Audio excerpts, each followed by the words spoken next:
I used to pull kick those, run up in the nigga spot, ask him what it hit for. Took a nigga rolling, now my motherfucking wrist froze. All right, man. Welcome to the podcast. All right, bro. What's up, brother? Nice Good to to see you, see man. you. Yeah. You want to introduce yourself to everybody? Yeah, guys, my name is Moe Shakaoat. I'm from Miami. Grew up a little bit in Bangladesh and Dubai. Just, trying to expand my business and network here in LA. Yeah. And how long have you been here for? In LA? Yeah, in LA. In LA about a month now. Oh, wow. Yeah. But you traveled back from LA to Miami. Yeah, I live like 1 or 2 weeks in Miami and 2 weeks here. Yeah. Yeah. Cool, man. So you have a very interesting story. I've known you for probably like 2 months now. Yeah. We met through my client, Human, who's a good friend of ours. Mm-hmm. So I kind of want to start just from like the way beginning, right? You're what, 28? 27 right 27. now. Yeah. So let's start like day one, bro. Like you were born. What happened next? Yeah, I was born, I was we actually grew up in a mud house. I don't know if you know what that is. don't. So mud house is basically a mud. They put like few bamboo sticks and they build a house. So that's how I know I'm from a third world country, but people over there, that's how they live. Like I grew up in a small village. We didn't have nothing. My dad used to make like less than $50 a month. Wow. Then he started a business and I believe we had some land we had to sold. Growing up over there was fun, man. You had no stress about bills. You're bare feet playing soccer, Right. Jumping into lakes to take showers, going to rivers to catch fish. It was no stress, man. And what part? Where was this exactly? In Bangladesh, Chittagong. Okay. Yeah. So I grew up there, was born there. Both of my parents are from there, of course. And I had a lot of fun as a kid. Grew up, learned a lot too, living in a third world country. Being here now, what I have here, it's amazing where life changes. Yeah. I mean, you start from a mud house, and now you're living in a fucking $8 million mansion in Encino. So I think the progress, and you're so young, so the story is incredible. But what you just said kind of stuck with me for a second, because you said, living in this mud house, $50 a month, but then you switched that into, but we were having fun, fishing, all this shit. So it sounds like, even though it was maybe, it sounds like it was almost poverty at that point. Exactly, yeah. You guys weren't focused on that. You were focused on the fun stuff. Yeah. Cool. Growing up there, like I said, there was no stress. So we were just school. We actually had 6 days school, and then the other one day I used to go to learn Arabic, because in our religion, Arabic is you have to learn that. Being Muslim, we had to pray 5 times a day. We used to go to the mosque, church. Yeah. Imagine going to the church 5 times a day, where you hang out with your friends, and then you go. We used to climb trees, go on rooftops of small buildings. It was fun, definitely. And then my dad actually got an opportunity to go to Dubai to work in construction. Cool. This was when Dubai was popping. 10 years ago, Dubai wasn't like that how it is now. It was all desert. It was mechanic shops here and there. Yeah. Now they're actually filling land to make more properties. It's crazy. Dubai's insane. I was there probably a year ago in December. Yeah. And it's the most gorgeous. We did the sand dunes or whatever. Yeah, sand dunes. Did you do the surfing? No. Oh, we were in fun. the car or the truck. Okay, nice. It's fucking insane, bro. Yeah. Dubai, I would recommend, everyone that's seeing this, make your list, man. Dubai is one of them you have to go to. The Dubai Mall. Yeah. Dubai Mall amazing. is insane. If you're a shopper, you gotta go to Dubai Mall. Yeah. And then there's also skiing, inside skiing. So it's I pretty haven't done fun. that. That sounds fun. Yeah. And my dad got the opportunity also to work for the military over there. So he was in the military. That's how he was able to bring us to Dubai. Was there for about 5 years. My dad somehow lost all the money.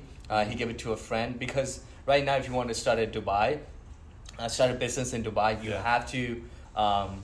have to partner up with someone who was born there, and you have to give them 51% of the business. Really? So my dad did that, and he gave all the money to this guy. He was friends with. Yeah. I think he died in a car crash. Shit. So there was no record of giving him the cash. Ooh. So he lost everything. So imagine you're building all this for your family, coming from a third world country where a land of opportunities opened up for you, and you make your money and you lose everything, pennies. Yeah. And we even got almost kicked out of the house over there because we were renting it and we couldn't even afford to pay it because my dad retired at that time. So you're like, you know what? Let's go to America. Right. So, coming from the old country, Dubai, then we're going to America, and we're like, I didn't want to leave because I was having so much fun. Yeah. I made new friends within those 5 years. Learned Arabic over there. Cool. And it was pretty fun. So when I came here, we moved to Florida. Okay. Yeah, so Florida was fun. I grew up in a city where there was a lot of old people. So you couldn't even do anything. If you get a mango from a tree, they call it cops. So it was kind of strict, really strict. Was it like a lot of like white folk? Yeah. Okay, like cool. West Palm Beach, have you heard of it? Yes, I have. Yeah. Yeah, So grew up there. Thank God I had a library right by my house. Dude, I used to, in the morning, eat breakfast. In that, I used to play games, email. You remember when MSN Messenger came out? Yeah. So I used to invite all my cousins because we moved to around the same area. We used to send messages to each other like from here to here. It was pretty fun. I mean, that library changed my life because I used to watch movies, play games, learn a lot of English there too. Sure. Watching like SpongeBob and stuff. That's so funny. yeah, it was. And how old were you this time? Sorry. I was like 13, 14. Wow. Yeah, so I was in middle school. Cool. I got bullied a lot, man, in my Really? in my high school and middle school years. But I think that was good for me because that kind of built me where I am today. Yeah. So like being in first name Muhammad, like, and your whole family. Was that what they were bullying you about? Was it your name and your name and religion? Yeah, but how back in the days it was pretty normal. Yeah. But now it's like seriously. Muhammad taken. is like the most common name in the world or something. Exactly. Like, yeah. Even my Spanish teacher at that time. So listen to this.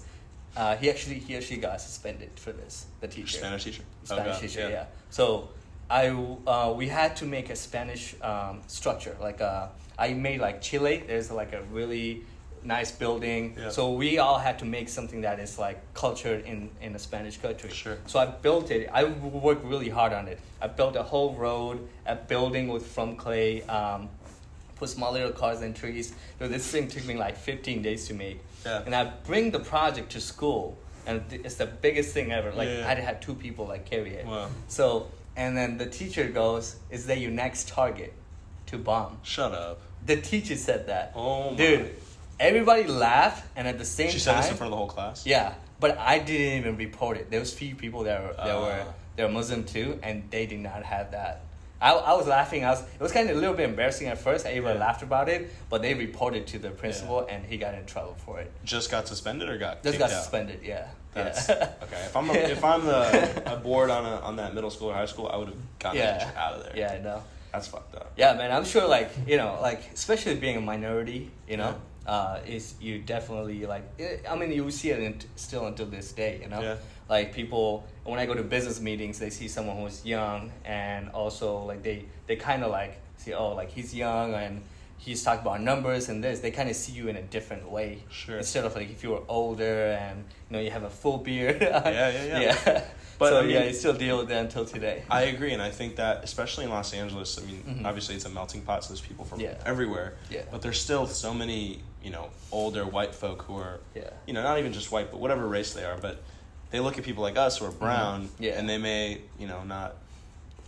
not give us the same like credibility or whatever as someone else who's white, Exactly. right? Yeah. But I think when you come into the room and you know what you're talking about, you Yep. know your numbers, Yeah. like they'll respect you. Yeah. I mean, people at my age right now look up to me a lot because of the business that I have. Mhm. I kind of, the one thing about social media, when you have a good following, people, what happens is that they really get into their head and they think they have clout and they have a lot of Yeah. influence. But if you can't compare, if a fan can compare to yourself, that's why I always talk about my past in my stories and my Yeah. posts, Yeah. is because I'm comparing to these people.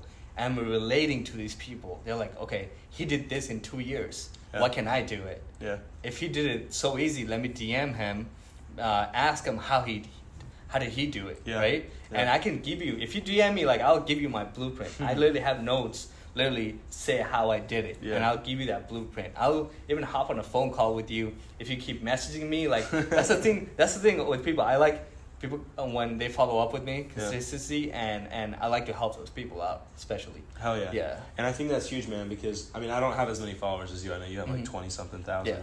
But people that I reach out to that, are in sort of or people that I know that reach out to people like you who are educating and selling courses and stuff. Yeah. A lot of times they won't take that time to do a call or free consultation, but it sounds like you're pretty accessible to your... Yeah, exactly. Which is huge. That's awesome. And I also have like 2 people monitoring my DMs right now. They're always constantly messaging, so I don't have a DM unanswered like for more than 24 hours. Yeah, you always respond to mine. So yeah, exactly. Yeah. So you come to the U.S., you're in Florida. Mm-hmm. You're around 14 at this time? Yeah. So do you have any idea at that time what you wanted to do for your career? Not really. No, okay. The one thing when I came to America, like I used to watch a lot of cop shows, CSI, Me too, yeah. FBI shows, and that was really interesting for me. And being a brown parent, they're like, no, you shouldn't do that. Doctor, engineer, you're not gonna get any girls if you arranged marriage. You know, that's huge in my culture. Yeah. They're like, oh, we can get you a really nice girl from Bangladesh if you do that. You know, there's no money in it. But people like us, like they hustle not for the passion, but for the money to be successful. Sure. But me growing up, I was like, man, I'm here in America. Like, I have to have a passion for something. So that was my passion, like to become a cop, then an FBI agent. Because it's not that easy. As I got older, I was like, I can't just apply to be an FBI agent, you know? It's so much process, especially if you have a military background, you know, it's easier to get into. Until this day, I still want to do it. Really? But, you know, growing up, like, that's the one thing I focused on. I was like, I want to be a cop. I want to be a cop. So every time I saw a cop, I was like, hey, thank you for your service. Yeah. I was like, is it really interesting? And as I got older, I went to even magnet school, like, about 30 miles away from my house. A bus used to pick us up because I was in the criminal justice magnet program. Cool. In high school, I did a lot of sports. So, like, I ran cross country. Cool. We had to run cross country to play soccer, and then I also did the track, the 800, just the 2 laps around the track. Mm-hmm. So yeah, I did that. I mean, it was pretty successful. Went to state twice. Nice. So it's actually, then by that time we actually moved to Miami because my dad wanted to go into the grocery store business, and it was actually way better in Miami than West Palm Beach, you know. So that was my goal. I was like, I don't care what my parents said. I want to follow my passion. Start doing that, and went to college. I think if people say, like, what is the biggest thing you ever regret in life? I'll say college would be. I'm with you on that. 100%. Yeah. Because people, you know, where'd you go to school? FIU, Florida International University. Okay, yeah. I went to USC, and it's a great school, obviously, and so is FIU. But like, that's 4 years of your life. Obviously, you're enjoying it because, you know, you get to go to parties and fraternities and all that shit. But like the excuse of going to college just to network and to build relationships, I think is horseshit. Yeah, I know. Especially when you're taking out loans. You know how I built my network is going to multi-level marketing their meetings they have, you know? So I never joined one of those, but I was just like, okay, this guy is saying he's making $500 a month. This guy is saying he's making $10,000 a month. And I looked at the structure, and then I saw average of how many multi-level marketing company exists. It's about 1 year. So even if you make like $50K a month with a company, it might shut down anytime. So if you have your own business right now, I have full control of my 4 businesses right now. There's, I would say, about less than 1% risk of them shutting down because how I structured it, right? So if I join, let's say, a multi-level marketing company, and then it shuts down, I'm back to zero. Because if I'm making $50K a month, I'm living the lifestyle of $50K a month. Then what happens if I don't get paid next month $50K, I lose everything. You got to downgrade, right? Exactly. And that's when people. I mean, I've never had that much success yet where I've had to downgrade, but I could see how that could be an issue. Yeah, I actually did that. I had to downgrade. Really? Just sake of like starting a business. So went to FIU, spent about 5 years to get my degree. I did minor in psychology. That's why it took a little bit longer. I had fun. I'm not gonna lie. I got the whole college experience. I was pretty good. But if I had to do it all over again at 18, I mean, I kind of had the entrepreneurship mindset because I used to be one of those guys that used to sell hot Cheetos and juice out of your duffel bag. I did that to make money in high school, to have nice thing like the next Jordan, so that was pretty fun. But never went into any business. My dad wanted to go to his grocery store business, but I saw that. I was like, he's working 7 days a week. He's not even giving time to his family. It's like, I can't do that. I can't see me doing that in my life. There's good money in it, but it's not really worth it, to sacrifice your time. So since then, like from high school, when I was in college, I always had a job. Of course, you have to keep up with your bills. Never asked my parents for money. Paid for myself for the school. Awesome. So I didn't want to bother them with anything. What was the tuition per year? Per year, I think it was like about 25. So you were paying that yourself? Yeah. Wow. I took financial aid, but what I did is that before the interest hit, I always paid it off. So that way, I was like, when I grow up, I don't want to be like everyone else. With debt. Yeah, exactly. Yeah. But the great thing is that now there's a way to fight your student loan. So there's a lot of things that you can do. Really? Yeah. But you can't declare bankruptcy, right? That's one of the things. Yeah, exactly. Right. Yeah. So there's ways to do it, but back in the days I didn't know. Right, right. Yeah. So I was just paying it off. Like had 2 jobs, sometimes 3 jobs. 1 year though, I had 3 jobs. And you're doing school. And yeah, I was doing school full time. I actually hired a VA from India to do all my schoolwork. He took my test and everything. I used to pay him like $10 an hour, and that's a lot in India. Yeah. What is that? What's $1 over there? Bro, that's like $10 is like 600 rupees. Yeah, exactly. Which is like, bro, that's like you're rich. And he was like young like me, so he knew what to do. Yeah. He was going to school at the same time. I was like, hey, I found him. If you guys are looking for a VA, go to not promoting them, but plug. Upwork, Upwork, yeah. Yeah, Upwork.com. That's a great freelancing app. Yeah. Yeah, exactly. And then one day I just woke up. I just had this hunger in me. I was like, I'm 25 and I'm working this. How old were you when you graduated? I was 24. 24. Okay. Yeah, and then I woke up. I used to work for Tesla back in the days, and then what were you doing for them? I was just doing marketing. I also did marketing with hotels like Ritz-Carlton and things like that. Was to give cars to clients so they can buy the cars. It was pretty good. I learned a lot from that company too, Sure. like marketing, like how to get people into buy the cars that's already like people want, right? Yeah. So you just have to get in front of them, basically. Once they drive it for a day, they're hooked. Of course. For people like that are really rich, Tesla about 85 grand, a normal one, it's not that much for them. No. So seeing the technology and they can text while they drive sometimes, it's like it's a win-win for them, you know? So bro, when me and Human went to we flew out to NASCAR for the championship race in Phoenix, bro. One of the car rental guys, it was AJ's garage or something. Yeah. They hooked us up with one of the fastest Teslas like in the world. It was like a dual power or something. Nice. Bro, Human was driving this shit without his hands because it has that feature. Yeah. 0 to 60 in like, I shit you not, like 2.5 seconds. Bro. Yeah. It's fucking it's like, fast, ridiculous. Man. Yeah, you feel the G-force in there. Dude, your and neck it's like very snaps. smooth too. It's very smooth.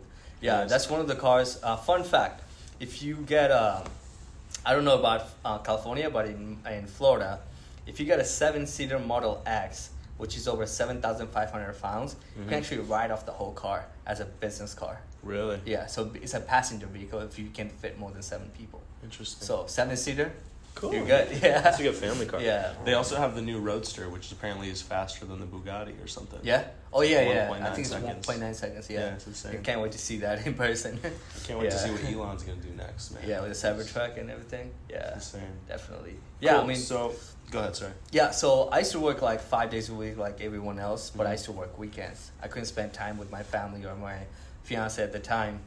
And this was by choice. Like you did this because you wanted to, or because you needed to financially. I was living good. Okay. Tesla was paying good, but I would just woke up and just didn't want to go to work anymore. And I was like, how are these people doing? So Yeah. I started researching a lot of people on YouTube, Instagram. Yeah. And then I still had the job. I was still working. I was driving Uber, working at my parents' grocery store, and then also working at Tesla. So for a whole year, I was like, I don't want to do this anymore, but I'm going to give myself 1 year to get myself out of this situation. So what I did, I found out credit is the best thing. Credit. So I fixed my credit. I used to have a nice Lexus. It was a $500 a payment, another $200 insurance. Got rid of that. Drove a little Acura RS6. Bought it for like $2,000 from the auction, and then downsized. Sold all my Yeezys. I used to have like 20 pairs of Yeezys. I was really into those shoes. The shoes. Yeah, I still have it. Yeah. Now you can. Now This was it's the first pair I got, so I didn't sell this one. That's cool. So, actually, yeah, when I won this at the Adidas store, I was like, man, this was the best feeling ever. Yeah. But going back to like, I sold everything. I remember having Supreme, Gucci, like everyone else, every teenager that wanted everything. I downsized a lot. I remember calling my insurance. I was like, can you save me at least $10 on my insurance? I was like, give me the lowest thing you have that you have to give me by Florida law, right? Interesting. So like save like $30 in there, and man, you were trying to save every dollar, dude. I was gonna say I saved like maybe like I would say like 20 grand, after I downsized, and then that was a pretty good amount to start a business, and I spent another $5K from there to fix my credit. So I had someone like basically like go through my credit, get everything that's negative in there, late payments to anything, and then also I got rid of a couple of loans that I had outstanding, paid that off. Credit cards. Yeah, credit cards. So my score was not that great, but it was like 720. That's decent. Yeah. Then I found out there's no interest card for 15 months to 12 months. Then what I did, I applied. There's a sequence to it. You apply for those cards at the same time, and you get like a bunch of loans, and then use that money to start a business. Yeah. So, but doesn't your credit score takes a hit because you've applied multiple times? Yeah, right? of course. Yeah. Right. So this is why you do it at the same time. The good thing is that it brings your history down a little bit, but the inquiries, the ones that you don't get approved for, you can remove them. That's perfect, you know. So you gotta do it. Make sure you're ready. Like, you gotta show me how to do this. Yeah, exactly. I got you, man. Come to the house. Sure. We'll do it for you. I have a whole team now, so we can help you out. That. Awesome. So then I got the loan, got into the ATM business. That was my first business. Mm-hmm. I actually lost crypto thing that was going on, popping off. I actually lost a lot of money in that. Bitcoin? Yeah, lost a huge amount of money. Did you invest in Ethereum as well, or was it just Bitcoin? So I fell into a scam basically. It was one of those coins that was promising returns every day, and I was like, yeah, crypto is popping off, so this should be good. It was something called BitConnect, man, that thing messed me up. It was a scam? Yeah, dude, I was like depressed for like a month after I lost that money. But I feel like it was a huge downfall for me. I needed that, and after that, I definitely recovered with the ATM business. That's good. It was a legit business. It's basically, you see the ATMs in strip clubs, nail salon, your barber shop, anywhere you see in private ATM. When you draw $100, right? They charge you $3 to $5 fee. I have one in Club 11. I charge $20 fee. Is that a strip club? Yeah, it's a strip club. Higher end strip club. How did you get it in there? So funny thing, I met a basketball player when I used to work at Tesla. His name is Hassan Whiteside. And I was like, hey, bro, anything you need this with car, you don't even have to come to because he was in the mall, the store. Yeah. So you don't have to come here. I'll just go to you and help you out. So connected with him. And then like his friend actually owns the club. The machine was always out of service. And this club, I tell you, Drake shows up there randomly. If you're from Miami, you know Club 11, you know? There's more strippers than actual people in there. So that's why people love that, you know? So it's not like strippers dancing on a pole. They're just hanging around, socializing. Yeah. And it's a club, too, so you can dance and everything. Yeah. So it's really nice. If you ever go there, you should check it out. Yeah. I'll go with you. For sure. I'm not paying $20 at the ATM. Yeah, exactly. We'll get that before. But most guys, when they're in the strip club, they're not they're not thinking about the price. Exactly. Perfect scenario. You imagine you with your boys. Like, we go, like, Human, Yan, we all go, and you forget money. You're not going to go back to your car, make the line again, and go to your bank, do all of this just to get $200. No, dude, you're going to pay that $20 fee, and you're going to start throwing money, right? Yeah. So, and not only that, I also make money from the banks. So the banks, so let's say you have Chase, you use that. Banks is going to charge you a fee. So I make small percentage from that fee, too. It's called interchange. So we make money from the interchange, yeah. So it's like a few $100s from every machine. But are you when that transaction fee happens, that $20, does the bank make some money off of that? No, I make that money. You make that. And I split or whatever the agreement is with the owner. With the owner of the club. Exactly. What's that typical split? Usually like 70-30. If it's more than 500 transaction, yeah, it's 50-50 usually. Okay. Because they know they have good quality customers and there's a lot of transaction. So I split 50-50. I mean, they don't do any other work. I just use their internet in a small space. I actually have two in there. One downstairs, one upstairs. Wow. Yeah. So what was the initial investment with the... $29,000. Each? No. So I actually bought new machines in the beginning because I didn't want to have any issues. So I had warranty on those. Yeah. And I found out about used machine. So brand new ATM machines are $2,500 installed with a professional like tech. Yeah. Found out I could get an ATM for $1,000. Who knew? For $1,000, you can get an own ATM. I'm actually thinking about putting one at the house. Really? Just for marketing, you know. So yeah, I can put one, you know, in any business and make money. $1,000. I had a supplier. He was refurbishing those machines with new technology. I was like, perfect. So I was investing $1,000 per machine, putting and breaking even 3 to 6 months on every machine.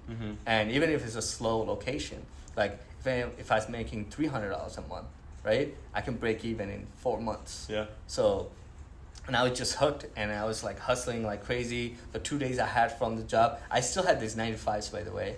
The 2 days I had, I didn't rest, woke up early morning. And then I got my business partner into, my best friend back home, he's involved in the business. So we're 50-50 now. Yeah. He does a lot of the back end stuff, like close location, fill them up and everything too. Yeah, because you got to go back to the location, put the cash in. Exactly. Yeah. And if you think about it, you can make this into a 6-figure profitable business just by doing a little bit of work. So in the beginning, of course, you have to put in the hard work, like any business, right? So you put the machines. Let's say you have 30 machines, right, all over LA. Only thing you're doing, you're going to the bank, withdrawing the money, and you take a whole day to fill up all the ATMs. Yeah. But it takes only 1 day out of every week to handle this business. Yeah. And every month, what do? When you get your transaction fees, you just write a check to the owner. That takes about 30 minutes, right? Yeah. So that's all the work you're doing. Wow. There's no maintenance, by the way. People will sell you on bullshit maintenance. Yeah. There's no maintenance on the ATMs? Yeah, it's like a computer. The reason that people think there's a lot of technology in the ATM because you're meant to use it standing up. But where you see the ATM, that's all the technology there. On the bottom is all empty. Because they make it like that. Yeah. You know? So then, what about when ATMs go out of service? Because that seems to happen a lot. Like, yeah. So what do you do? It's usually there's not too much money, but what I do is that I make sure after I put a new ATM, I kind of know when they're gonna get empty back of my head without even looking through my phone. It actually gives you an email and you can get an app. When it's out of service, this works for me like 98% of the time. You unplug the machine for 30 seconds and plug it back in. And that's it. It works. And I always get direct line from the businesses to the internet. So some of them use something called cell tower. I don't use cell tower. I have to pay $20 a month. Wow. Imagine 30 machine paying $20 a month. It's my loss, right? Yeah. When I can just use the building's internet or the grocery store or whatever the internet provider they have. Why use more money? You're just gonna invest like $50 on a wire internet cord, you know? Yeah. So it's way better than paying $20 a month. That's smart. Yeah. How many machines do you have now? I have over 38 machines right now. In California, or spread out across the U.S.? Just in Miami area. Oh, wow. Yeah, so Miami is not in California right now. They're all... Yes, I'm getting to California. I'm just creating the LLC and everything right now. I actually have most of my students are here in California. You know why? Number one location, dispensaries. Yeah, 100%, man. Dispensaries. Yeah. Yeah, so... Every time I go into dispensary, I always... Because no one carries cash now. Yeah, exactly. So it's like... Yeah. It's an easy $3. One of my students who is 17 started the LLC under his parents. He has about like 5 machines. He's making like a few $1,000s right now. Wow. Yeah, so imagine if you're 17 and you're... Insane, man. And you could build this into an empire. All right, Mo. Thank you so much, brother. Anytime. Absolute pleasure. Appreciate it. We're going to do a part 2 coming soon so you guys can learn more about Mo's businesses. Because ATMs is not everything that you do. You do a lot of stuff. Yeah, I do a lot, yeah. Yeah, he's only 28, 27. 27, yeah. So stay tuned, guys. If you guys want to follow me, Moe.capital on Instagram, Daily Motivation. Yes, you have a TikTok too, right? I'm on TikTok, yeah. Money Mo or some shit. Yeah, Mo _money, yeah. Let's get it. Let's Thanks get a it, lot, guys. brother. Peace.